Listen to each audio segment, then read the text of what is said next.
پر آئے تو ماضی قریب کے معنی میں کر دیتا ہے، مضارع پر آئے کبھی تقلیل کے معنی میں کرتا ہے اور کبھی یہ یقین کے معنی میں کرتا ہے۔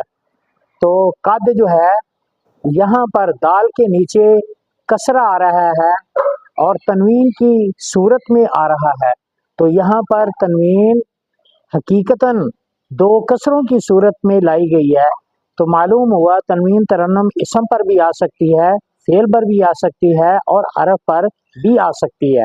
اور طارق مسعود کا یہ کہنا کہ تنوین صرف اسم پر آتی ہے، فعل اور حرف پر نہیں آتی، یہ بالکل جہالت ہے، لا علمی ہے۔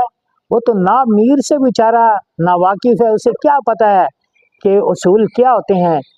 اہل سرعبد پر، اہل حق پر اعتراض کرنا یہ تو بدوں کا کام ہے۔